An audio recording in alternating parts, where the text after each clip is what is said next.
Assomption 2021, les fidèles catholiques très heureux de retrouver la ferveur des messes au sein de l'église, des églises confinées depuis 2 ans à cause de la pandémie de Covid-19. Reportage à l'église des martyrs de l'Ouganda. La fine pluie matinale n'a pas empêché aux fidèles catholiques de converger vers l'église des martyrs de l'Ouganda. L'appel de l'église pour la messe du 15 août déclenche la joie des fidèles catholiques. C'est un grand plaisir de partager ces moments en tant que catholique avec toute la communauté catholique. Et c'est vrai que ça fait un moment qu'on n'a pas eu cette union avec nos confrères catholiques. Donc c'est une grande joie de partager ces moments. Je suis nostalgique parce que généralement les messes se faisaient avec beaucoup de monde, mais avec les restrictions. Bon, on est obligé avec la pandémie. Donc avec les restrictions, on comprend aussi. Une joie accompagnée de fierté chez Grégoire Ndour, un autre fidèle venu prendre part à la messe après un moment de fermeture des lieux de culte à cause de la pandémie. Une grande fierté de retrouver l'église en masse. C'est une grande fête. On célèbre la montée de Marie au ciel. On retrouve une grande fierté, une grande joie. Parce que ça fait un bon moment que l'église ne retrouve pas son public. On est très fiers aujourd'hui de venir à l'église et célébrer l'Assomption avec l'ensemble du public.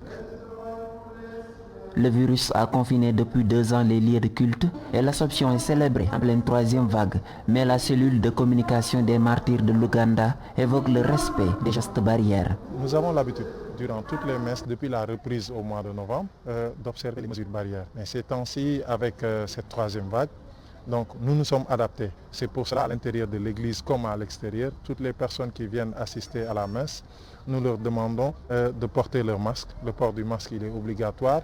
Et arrivé jusque dans l'enceinte de l'église, nous prenons les dispositions pour leur donner le gel hydroalcoolique et de créer des mesures de distanciation physique où chaque personne normalement est à 1 mètre de l'autre. À l'église des martyrs de l'Ouganda, les fidèles ont aussi prié pour la fin de la pandémie, des prières effectuées dans le port correct du masque et le respect de la distanciation physique. Covid-19, 3e vague au Sénégal, polémique sur le matériel médical et les fonds dépensés. Le chef de l'État est très attaché à la transparence sur ce dossier. Des propos d'El Hadj Hamidou Kassé devant le jury du dimanche. Il révèle également qu'une saisine des corps de contrôle comme l'IGE n'est pas à exclure. Hamidou Kassé s'est aussi exprimé sur la 3e vague et les nombreuses critiques sur la gestion de la pandémie par l'État du Sénégal. Santé signé Abdourahmane Ly. Le relâchement ne saurait être imputable à l'État. El Hadj Hamidou Kassé infirme la thèse de ceux qui estiment que le chef de l'État Macky Sall, à travers ses tournées économiques notamment, est le seul responsable de la 3e vague de Covid-19. Le ministre conseiller à la présidence de la République considère que l'heure doit surtout être à la mobilisation pour faire face à cette pandémie.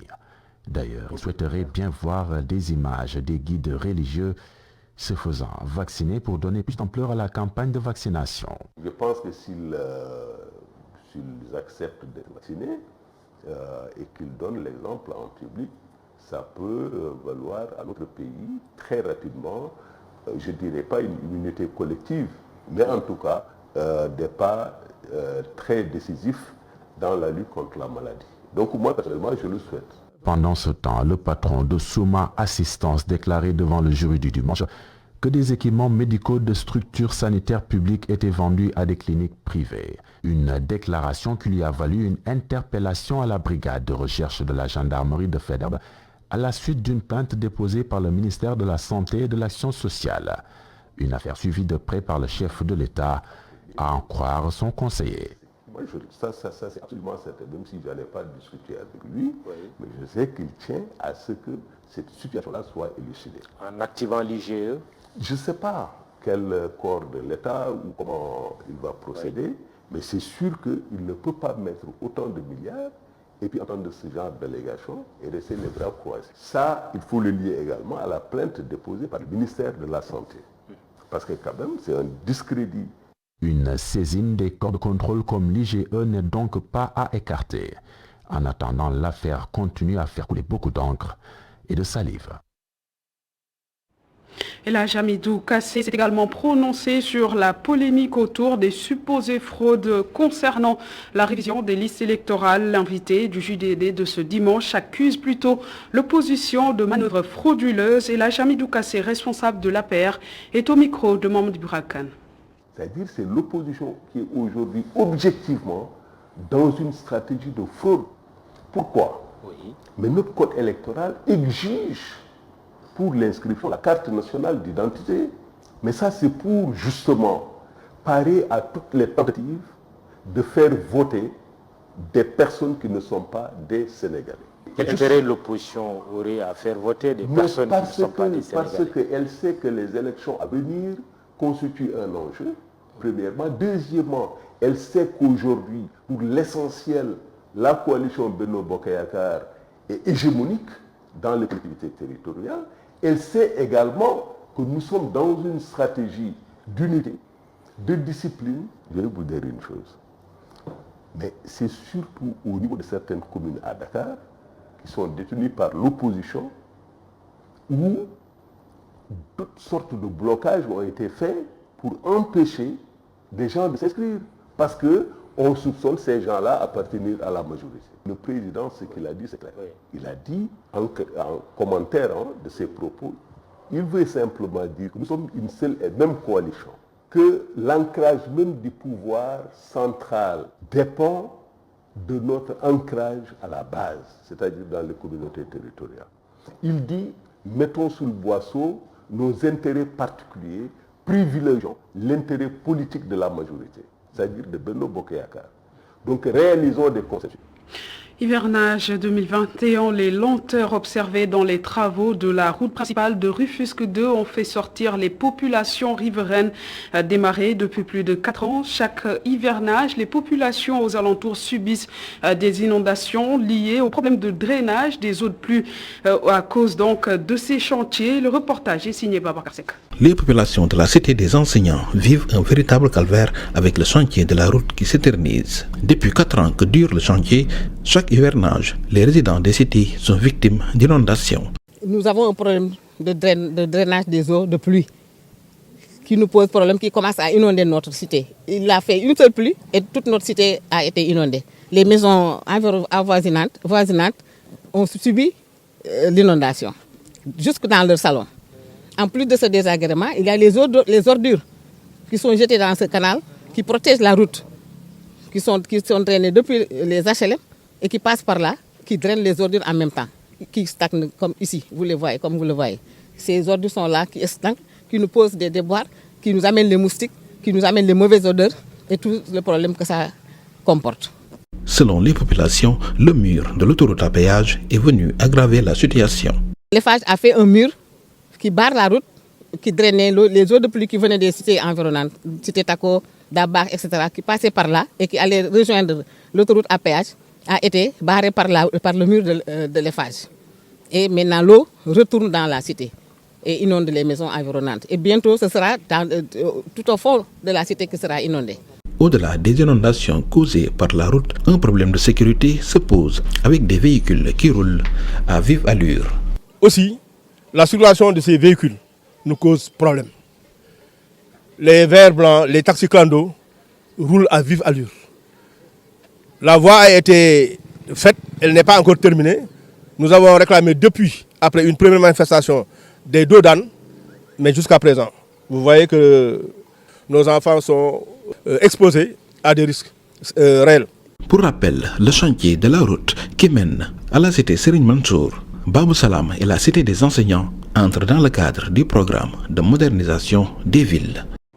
Parler au téléphone dans les espaces publics, rien d'insolite certes, mais certaines personnes qui souvent parlent très fort au téléphone, surtout dans les transports en commun, peuvent sans s'en rendre compte attirer l'attention ou pire encore déranger les autres usagers. Certains d'entre eux, trouvés au garage Lat Dior, parlent même d'un manque de savoir-vivre. Le reportage signé Amédouf, Séléman Diallo. Les conversations téléphoniques dans les transports en commun, une attitude qui irrite certains passagers. Nous sommes au garage Lat Dior. Ce chauffeur est sur le départ.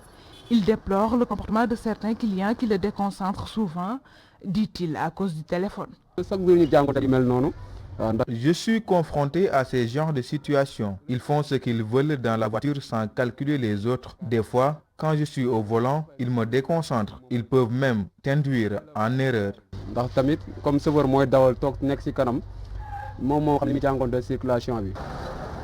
Parler à haute voix dans les transports en commun, c'est étaler sa vie privée sans s'en rendre compte, affirme Ismaïla Fall.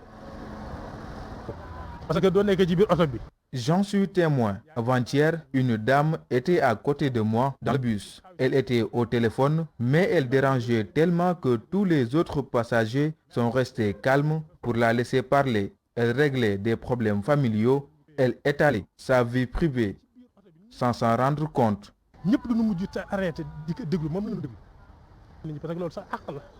Certaines personnes sont confrontées à des situations qui les obligeraient à prendre les appels dans les transports en commun.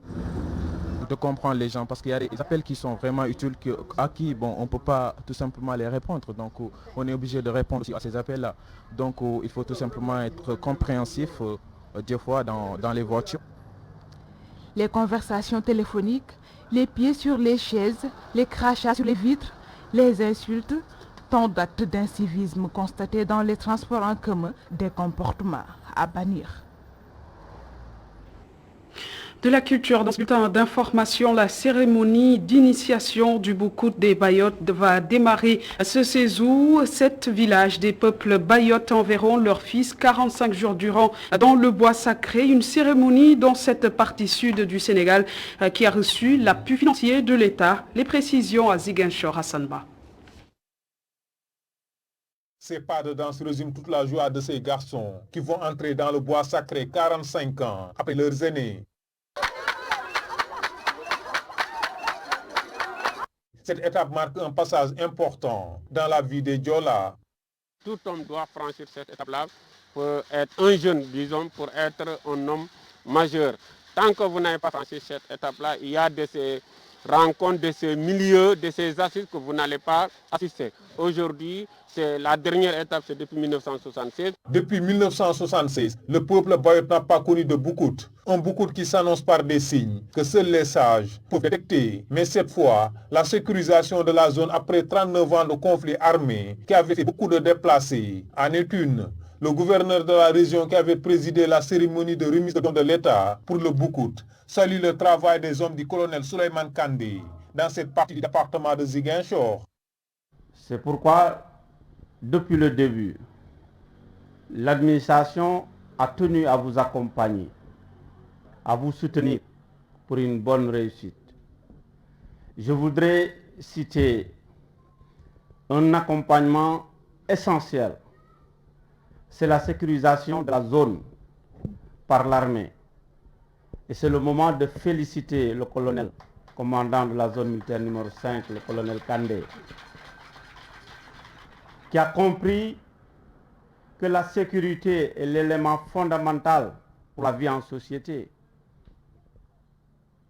Sans la sécurité, on ne peut pas vivre correctement en société. Sans la sécurité, on ne peut pas faire vivre sa culture. Pour accompagner les 7 villages du Bayotte qui vont envoyer leurs fils pendant 45 jours dans le bois sacré, le président de la République a mandaté le ministre conseiller Benoît Sambou pour apporter l'appui du gouvernement. C'est le lieu de remercier fortement le président Macky Sall qui a bien voulu mettre à la disposition du comité d'organisation 10 tonnes de riz et une enveloppe de 10 millions de francs CFA. Avec la crise sanitaire qui secoue le monde depuis presque 2 ans, les autorités invitent les organisateurs à faire du Boucoute un lieu de sensibilisation et de prière pour la fin de la maladie à coronavirus. Et pendant ce temps, à Mbour, l'organisation du camp courant est laissée cette année à l'appréciation du préfet de ce département. La décision prise par les 54 sages de la collectivité mandingue à l'issue d'une réunion. À ce propos, une demande d'autorisation à organiser leurs activités culturelles a été déposée, non sans souligner qu'ils comptent faire respecter toutes les mesures barrières liées au contexte de Covid-19. Écoutons Fodé Sagna, porte-parole des sages de la collectivité. Voilà, nous retrouverons cet élément lors de nos prochaines éditions. Juste noter cette note, oui, sur l'international avant de clore ce bulletin d'information en Afghanistan. Le président Ashraf Ghani a quitté le pays. Les talibans entrent dans Kaboul. Il ne leur restait plus que Kaboul à conquérir. Le président Ashraf Ghani a fui le pays ce dimanche 15 août, laissant donc le pouvoir aux talibans qui ont atteint la capitale, symbole de leur victoire militaire totale. En seulement 10 jours, les talibans qui s'apprêtent donc à revenir au pouvoir 20 ans après en avoir été chassés par une coalition menée par les États-Unis. Et voilà qui met en terme à ce bulletin d'information. Merci de l'avoir suivi. Bonne suite des programmes sur ITV. Retrouvez la suite de la Totale dimanche avec Adama Anouchkaba.